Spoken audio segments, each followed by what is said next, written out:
नमस्ते प्रणाम। आप सभी देख रहे हैं भोजपुरी फील्ड यूट्यूब चैनल। दोस्तों आप सभी को फिर से हमारे एक नई वीडियो में स्वागत है। दोस्तों आज के एक छोटी सी वीडियो में जानेंगे कि पावर स्टार पवन सिंह का जो गाना आया था लहंगा लहक जाई कहाँ कहाँ ट्रेंड कर रहा है। तो दोस्तों यही जानकारी देने आया हूँ इस वीडियो में।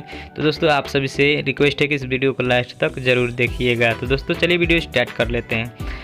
दोस्तों सबसे पहले बात करते हैं यूट्यूब के नंबर 1 सेक्शन पर। तो दोस्तों नंबर 1 सेक्शन में बात करते हैं तो 2 नंबर पर लहंगा लहक जाई गाना आता है। और म्यूजिक सेक्शन में बात करते हैं तो सबसे नंबर 1 पर आ रहा है, आप लोग स्क्रीन पर देख रहे होंगे। लगभग एक दिन में गाने की बात करते हो एक दिन में 8 मिलियन से ऊपर भी क्रॉस कर चुका है। और लाइक की बात करें तो 3000 मतलब 3,15,000 लाइक मिला है। और जैसे कि इंस्टाग्राम पर रील्स की बात करो तो रील तो बहुत सारा बन चुका है, आप लोग देख सकते हैं। मतलब इंस्टाग्राम पर सर्च करके जाकर देख सकते हैं रील्स बहुत सारा बन गया है।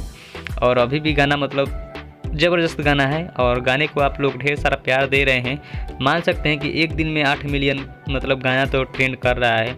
और गाना बहुत बेहतरीन है दोस्तों, और म्यूजिक बहुत अच्छा है, तगड़ा है। आप लोग गाना जाकर सुनिए और धक्का शेयर कीजिए। एक छोटी सी अपडेट में आप सभी को क्या क्या मतलब नॉलेज मिला, क्या क्या इंटरटेन मिला, ये नीचे कमेंट बॉक्स में ज़रूर बताइएगा। तो मिलते हैं एक नए वीडियो के साथ, तब तक ले जय हिंद, जय Bhojpuri. Channel subscribe and bell icon press now.